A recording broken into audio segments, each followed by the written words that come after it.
¿Podemos transformar nuestra manera de ser reescribiendo nuestro pasado? Vamos a ver, yo creo que el ser humano es un verdadero misterio y tenemos distintos planos que no se pueden separar, pero sí se pueden distinguir. Hay un plano biológico y yo tengo una parte mía que es cuerpo, tengo también una parte que es intelecto, una parte que es emoción, una parte que es cultura y, lógicamente, hay una parte que es memoria. Lo que pasa es que hay que ver que estamos hablando de uno de los distintos planos. Hoy sabemos, por ejemplo, que la memoria a nivel cerebral es de tal complejidad que no se ha podido localizar exactamente dónde se halla. Sí sabemos que hay algunas partes dentro del cerebro humano, sobre todo dentro de la corteza cerebral, como el hipocampo, que es una corteza cerebral antigua, que tienen un papel tan importante que si el hipocampo es destruido, pues verdaderamente la persona no puede llevar a cabo ningún aprendizaje nuevo. Lo que también sabemos es que el hipocampo es uno de los dos lugares en el cerebro humano donde la neuroplasticidad, la generación de nuevas conexiones y la formación de nuevas neuronas a partir de células madre es especialmente intensa. Es decir, que el hipocampo se está constantemente remodelando. ¿Qué quiere decir esto? Quiere decir que efectivamente tenemos recuerdos y que somos más que nuestros recuerdos. Y aquí me gustaría pues traer la frase de José Ortega y Gasset. El hombre decía que no somos un participio, sino que somos un gerundio, es decir, no estamos hechos, sino que nos vamos haciendo. Entonces, en este sentido, efectivamente, la memoria es parte de lo que somos y esa memoria hay que verla con un dinamismo, no algo estático, porque si no el ser humano no tendría un futuro, seríamos sencillamente una proyección de nuestro pasado. ¿Preguntar es un arte? Preguntar es la consecuencia de varias cosas. Primero, hablo de la pregunta honesta, de la pregunta que verdaderamente quiere descubrir algo. Primero, revela por parte del que pregunta una humildad, un reconocimiento de que hay algo que no se sabe y que se quiere saber. En segundo lugar, demuestra curiosidad, demuestra ese interés por ahondar, por profundizar en algún aspecto de la realidad. En tercer lugar, implica inteligencia. ¿Por qué? Porque el ser humano, cuando hace un juicio, de alguna manera reduce mucho lo que es la realidad. Nosotros vemos aspectos parciales de la realidad, pero tenemos la sensación de que lo que vemos es la totalidad. Cuando nosotros enjuiciamos algo, estamos sencillamente mostrando esa parcialidad absoluta en nuestra forma de ver las cosas. Cuando nosotros preguntamos, estamos invitando a que nueva información llegue a nuestra mente y nos permita ampliar esa perspectiva que tenemos. Todo el proceso del coaching, que es muy conocido hoy en día, está basado en esto, en tomar el papel, la posición de alguien que pregunta y alguien que ayuda a reflexionar. Por eso considero que hay momentos donde hay que pararse y hay que hacerse preguntas para llegar a respuestas a las que nunca se llega si antes nos han hecho estas preguntas. Distingue entre valor y virtud. Explíquenos un poquito cuál sería la diferencia. Un valor es todo aquello que perfecciona a un ser humano en base a su naturaleza. Por ejemplo, ¿es un valor el ejercicio físico? Lo es. ¿Por qué? Porque perfecciona la naturaleza. ¿Cómo lo sabemos? Por las siguientes razones. Primero, las personas que practican ejercicio físico de una forma regular tienen muchísima menos incidencia de mortalidad prematura, tienen menos incidencia de patología cardiovascular, tienen mayor equilibrio mental. La neuroplasticidad, la generación de nuevas neuronas, es más intenso porque se segrega una cosa que se llama factor derivado del cerebro, es una neurotrofina que favorece la conexión interneuronal, etcétera, etcétera, etcétera. Potencia del sistema inmunológico. Luego eso es un valor. Por tanto, un valor es una referencia sobre algo que nos perfecciona. ¿Qué es una virtud? Una virtud es cuando ese valor ya es parte de mi forma de vivir. Es decir, cuando yo, de forma natural, ya estoy practicando ejercicio físico. Voy andando un poco más a los sitios, en lugar de coger siempre el coche, subo un poquito escaleras. Los valores hay que verlos no de acuerdo a la cultura, los valores de los que hablo en la respuesta, a la cultura, a un credo religioso, a un credo político, no se trata de eso. Son valores que están anclados en nuestra naturaleza. ¿Qué quiere decir? Que si queremos florecer como personas, es una buena referencia a seguir los valores, aquellos elementos que nos van perfeccionando hasta convertirlos en virtudes. ¿Podríamos decir que la virtud es un valor hecho hábito? Exacto, es una muy buena definición de lo que es una virtud, sí. Razón y emoción no se pueden separar. Cuando por una enfermedad, un tumor, un accidente, se han lesionado las áreas cerebrales, llamados mapas de sentimientos, donde se fusiona razón y emoción, la persona ha sido incapaz de tomar decisiones en la vida, de proyectar un futuro medianamente sensato. ¿Qué quiere decir? Quiere decir que en un proceso educativo, por supuesto que hay que enseñar cosas, los conocimientos son muy importantes, no son suficientes. La ilusión por seguir aprendiendo, el convencimiento de que pueden superarse los obstáculos, la determinación por salir adelante, haya las dificultades que haya, son la base de construir el carácter. Nosotros nacemos con un temperamento, construimos un carácter. Basta estudiar un poco la vida de las personas que han marcado diferencias positivas en la vida para darse cuenta que el elemento clave ha sido la determinación, la ilusión por triunfar. Luego, el mundo les ha querido reconocer como grandes genios, personas con una lucidez mental fuera de lo normal, pero ellas se han resistido a ser catalogadas así y han dicho, no se equivoque, yo no soy ningún genio. Yo lo que pasa es que soy una persona inasequible al desaliento. He tenido no sé cuántos fracasos, me he levantado no sé cuántas veces. ¿Qué pasa? Que esa no es la parte glamurosa, esa no es la parte que se vende fácilmente. Se vende fácilmente el éxito rápido, facilón. Esto es falso. Hay detrás muchas horas de práctica, hay detrás muchas lágrimas, hay detrás muchas caídas. Y también hay sonrisas, volverse a levantar, volver a confiar. El propio Churchill decía que el entusiasmo es ir de fracaso en fracaso, el éxito es ir de fracaso en fracaso sin perder el entusiasmo. Es decir, tenemos que volver a poner en valor lo que siempre ha tenido valor, como la ilusión, como el entusiasmo, como la confianza, como la determinación, como la persistencia, como la paciencia, como la cooperación. Hay una frase que repites algunas veces que me gusta mucho, que dices que el genio nace y que a imbécil se llega a ser. Y que entre medias está el sistema educativo. ¿Tiene solución el sistema educativo? Bueno, primero, yo no soy el autor de la frase. La frase fue pronunciada hace bastantes años por el director del Instituto de Cerebro en Milán, observando cómo se producía una caída de la creatividad a medida que el niño iba pasando años en el sistema educativo. Entonces, en un momento que salió en muchos titulares de prensa allí, este hombre dijo, genio se nace y imbécil se llega. Entonces, una persona de la audiencia levantó la mano, un poco tocada por esta frase, y dijo, profesor, que hay entre medias, y él dijo, el sistema educativo. Entonces, es curioso porque niños entre 3 y 5 años se les hace un test de creatividad, son test complejos, hay que adaptarlos a su edad, y el 98% lo pasa. Pero cuando el niño tiene 10 años, ya solo lo pasa el 70%, es decir, ha habido una merma, y cuando el niño tiene más de 15 años, solo lo pasa un 2%. ¿Qué ocurre? Pues que nuestro sistema es un sistema muy de hemisferio cerebral izquierdo, muy de estructura, muy de análisis, muy de matemática, muy de lengua, y muy poco de potenciar la imaginación, muy poco de potenciar la creatividad, el juego, la música, la interacción, los proyectos, la colaboración. Claro, si uno de los dos hemisferios, el izquierdo, es el que es potenciado por el sistema educativo, y el derecho, que es la base de la imaginación, y lo sabemos por lo que ha pasado cuando ha habido hemorragias en el hemisferio cerebral derecho, pues el ingrediente esencial de la creatividad, comparándolo con un plato, el ingrediente esencial de la paella, que es el arroz, y que lo pone el hemisferio derecho, si no lo pone, pues lógicamente va a ser difícil encontrar soluciones a los nuevos problemas. ¿Existen recetas o atajos para lograr cambiar nuestro estado de ánimo? Sí. Más que atajos o recetas, yo diría que referencias.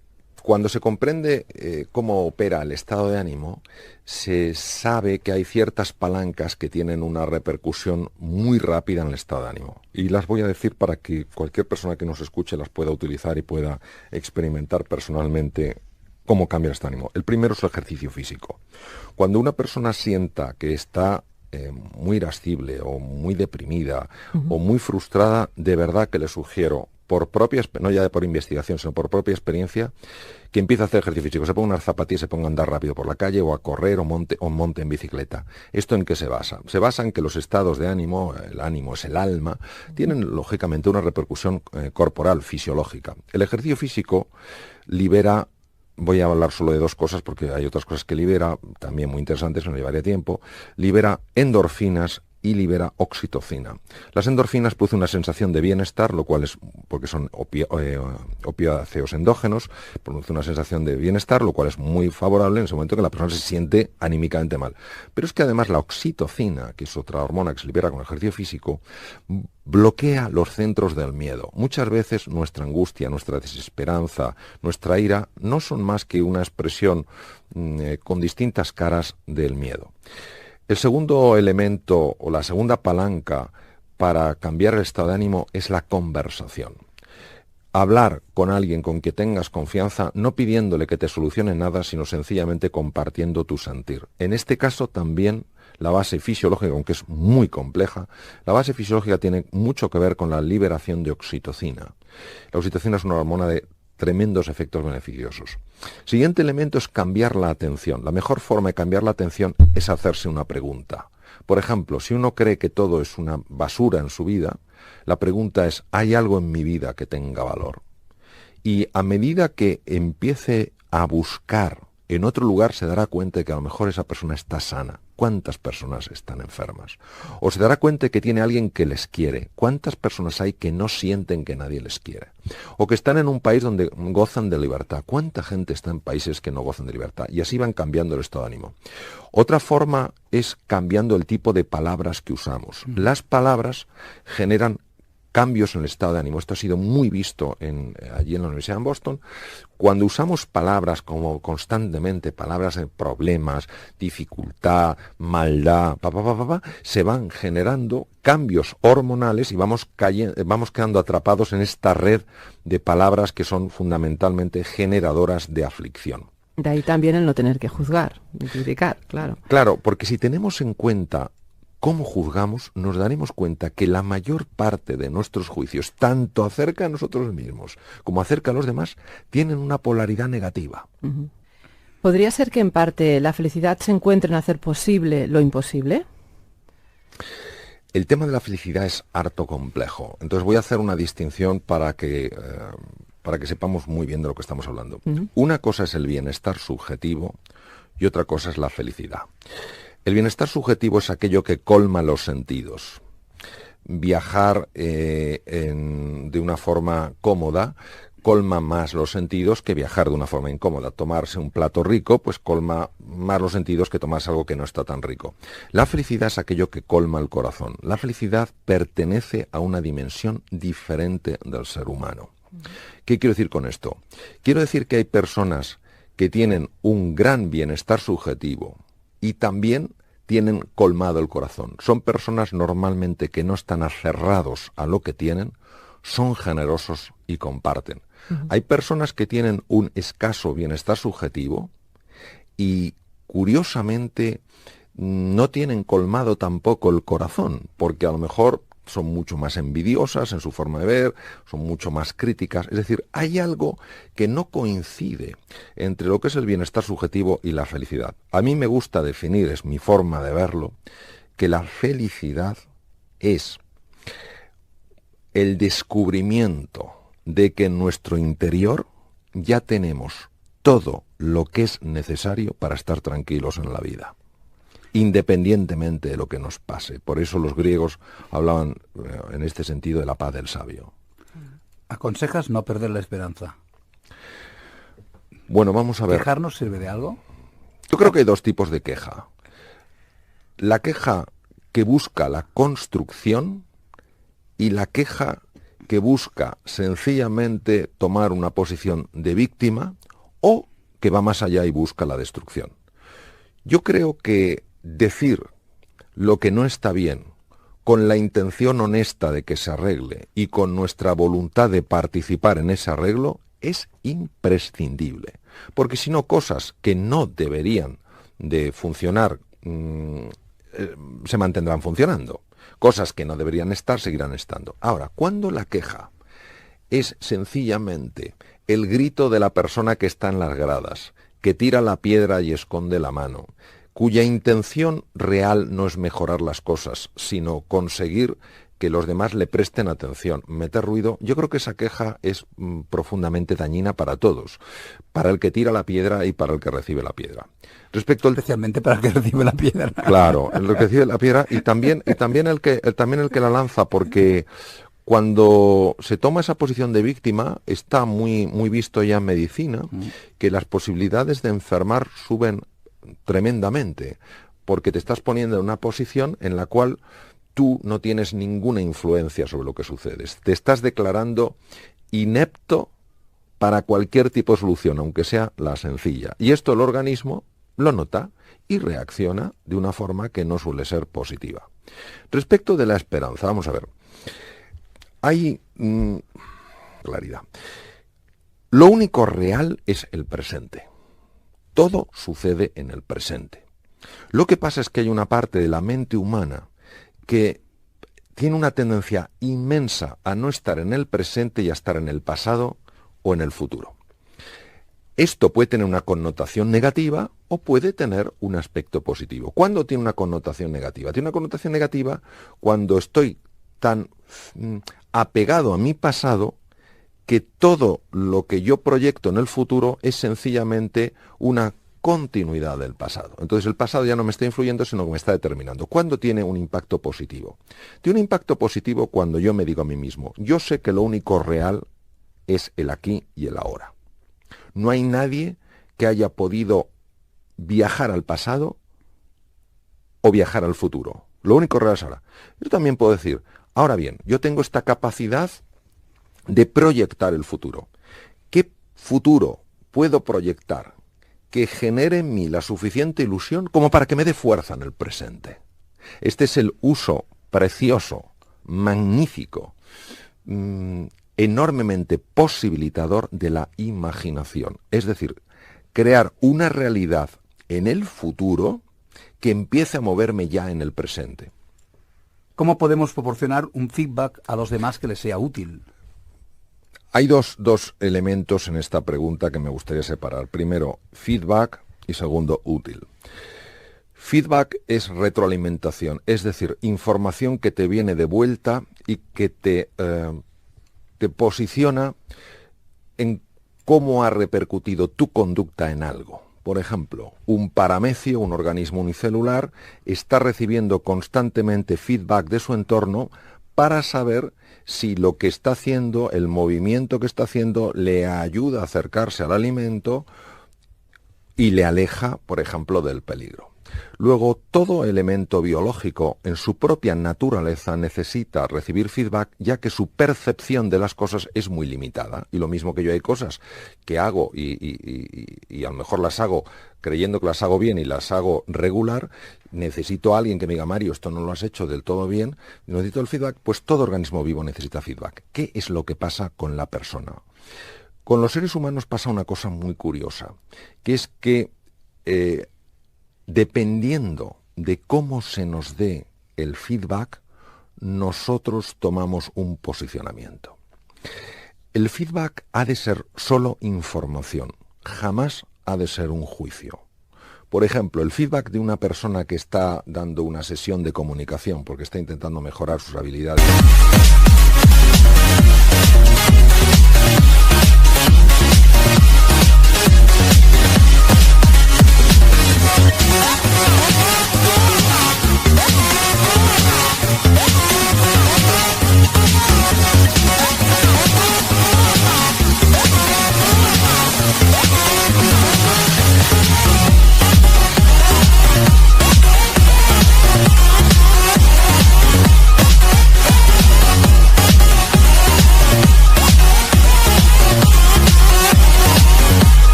de comunicación. Y los que le escuchan, sus compañeros, le dan feedback, le dicen, no tienes fuerza comunicando, eso es un juicio, eso no ayuda. Sin embargo, si le dicen, cuando has dado tu clase, has compartido tu experiencia, solo has mirado hacia un sitio. Eso sí son datos de información. ¿Qué pasa? Que cuando nosotros quitamos el elemento del juicio, la persona se abre mucho más a ver esa información. Luego, con esa información hará una cosa u otra, pero no se defenderá en el sentido de posicionarse por haberse sentido atacado. Yo creo que el feedback es una estrategia hoy en día que verdaderamente hay que enseñar a darla, porque hemos automatizado tanto el juicio que consideramos que dar feedback es dar una opinión. No, dar feedback es dar datos.